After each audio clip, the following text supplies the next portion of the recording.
lagi di podcast Keluarga Siaga Lifeboy. Tadi kita sudah menyaksikan video 90 tahunnya Lifeboy yang sudah menemani anak-anak Indonesia. Aduh terharu ya, aku ngeliatnya kayak bagus banget videonya.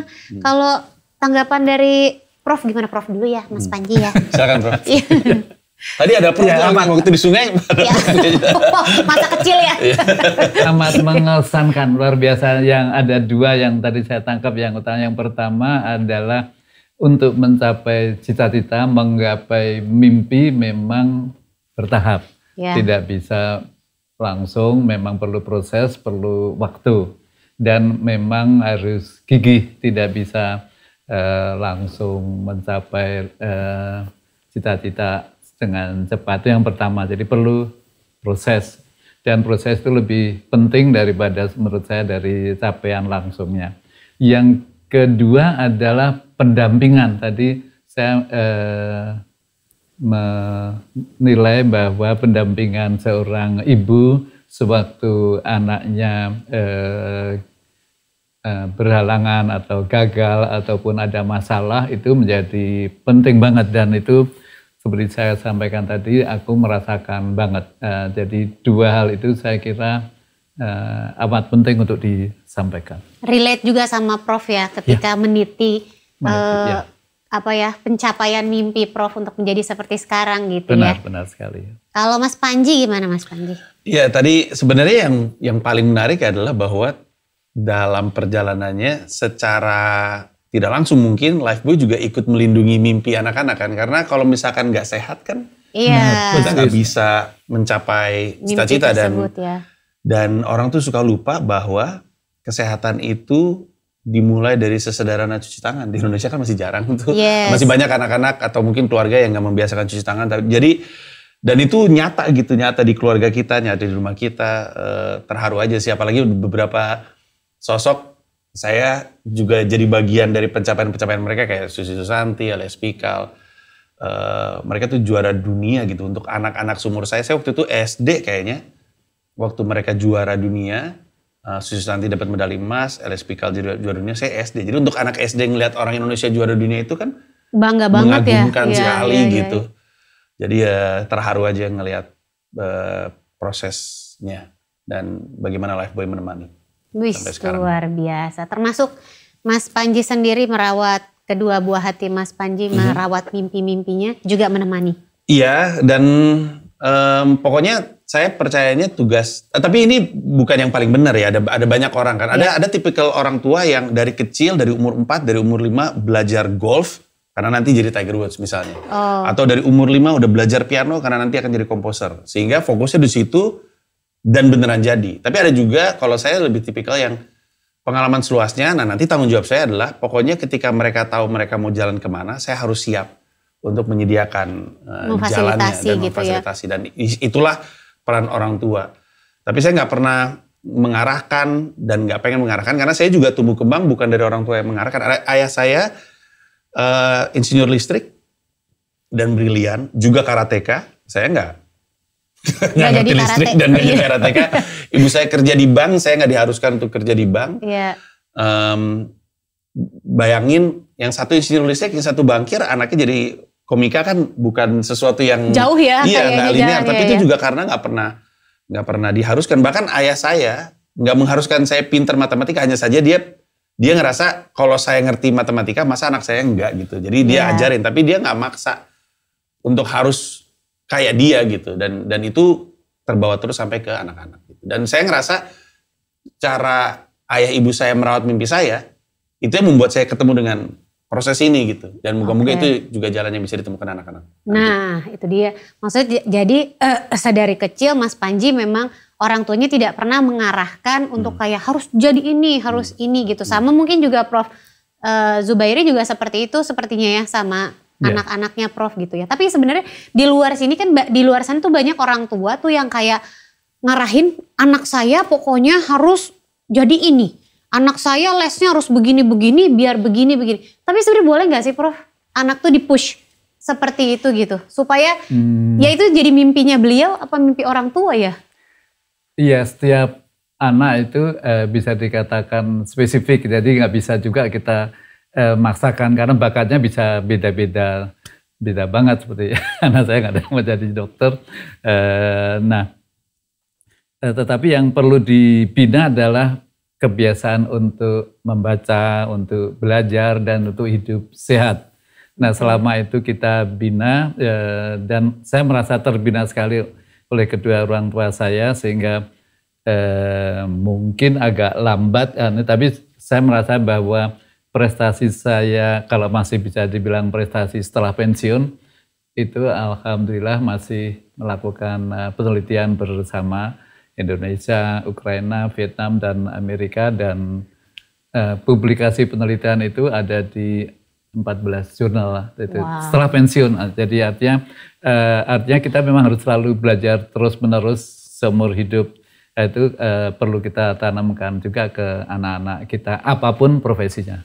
Jadi nggak perlu dipush untuk ke satu bidang, tapi yang penting anak-anak tuh dimotivasi belajar terus, cari tahu terus, cari tahu terus gitu ya. Tentang apapun, tentang segala hal yang mereka sukai gitu ya.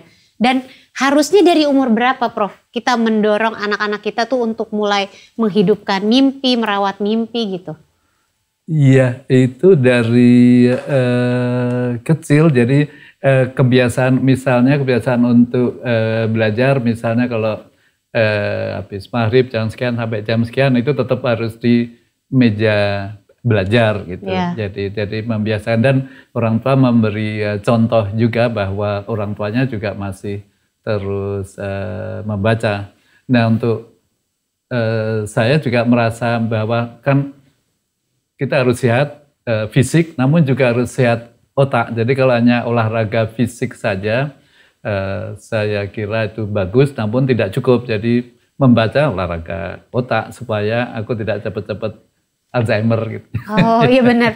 Ya membaca dari kita kecil aja, dari bayi-bayi zaman sekarang kan juga udah diajari lihat buku-buku segala macam. Itu juga udah proses motivasi untuk melatih kemampuannya gitu ya Prof. Benar. Jadi ya kalau ditanya mungkin usia berapa ya sedini mungkin gitu. Persis. Mungkin nanti kalau mereka udah mulai ngerti, mulai kayak diarahkan, dimotivasi menuju ke bidang yang mereka sukai gitu. Dan menjaga persaudaraan antara kakak adik dengan keluarga itu saya kira penting banget untuk kita. Oke.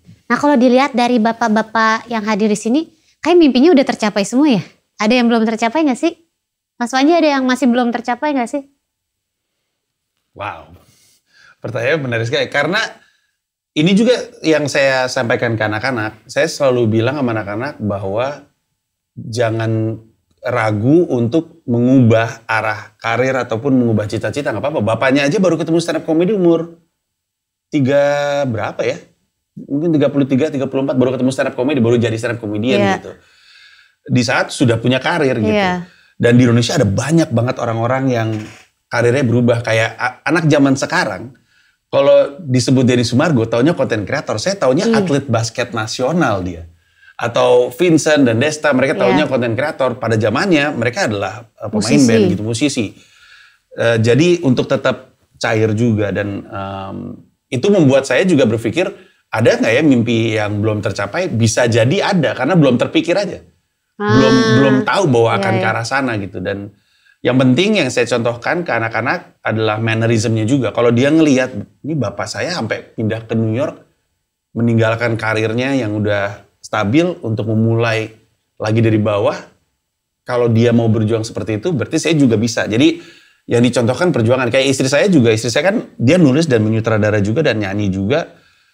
Anak-anak saya ngelihat bahwa istri saya harus antara meeting pagi sekali atau malam sekali sama timnya yang di Indonesia. Jadi kalau mannerismnya dicontohkan, harapannya mereka jadi tahu bahwa untuk saya pun kalau saya tahu apa yang saya mau capai itu nggak cukup. Harus ada komitmennya, harus ada perjuangannya, harus ada disiplinnya, mungkin harus ada pengorbanannya. Dan diarahkan aja untuk tahu bahwa yang kamu ingin, kamu kejar aja. Kita nggak tahu itu akan ngebawa kemana, Swan. Yes, benar. Dan kalau Prof, kayaknya Prof udah semua juga ya, Prof ya, udah sampai top gitu, udah profesor apa lagi gitu kayaknya. Nggak ada lagi kayaknya, udah mentok gitu nggak Prof? Saya kira tadinya begitu, tapi ternyata profesor itu manusia juga. Iya ya Prof ya, masih ada mimpi. Ternyata nggak, dokter lagi kan nggak mungkin sakit, ternyata 6-7 tahun yang lalu serangan jantung. Tapi pembelajarannya penting juga bahwa ternyata serangan jantung, dioperasi jantung, dadaku digaji, jantung dikeluarin, dijahit. Tapi ternyata pembelajaran yang lain adalah sakit apapun kita, jadi jangan putus asa karena sakit begitu terkontrol dan saat ini kemajuan kedokteran luar biasa bagus. Jadi semua penyakit bisa dikatakan ada di saya, namun juga bisa dikatakan tidak ada di saya karena terkontrol baik diabetes, baik kolesterol, baik asam urat, baik ini jantung ataupun yang lain.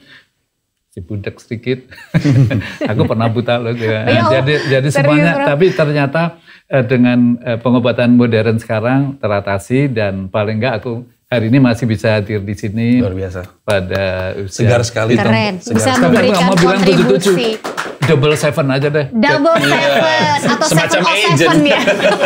Jadi James Bond.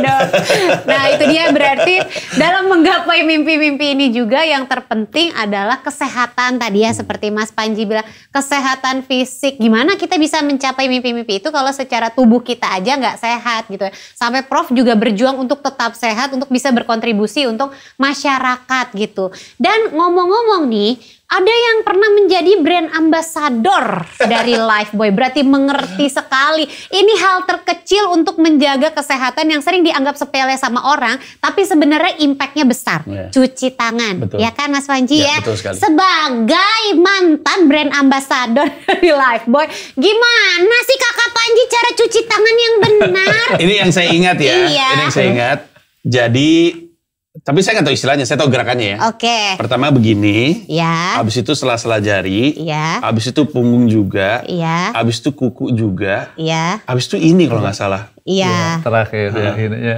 Iya, Itu berapa udah? sama. 1, 2, 3, 4, 5 ya?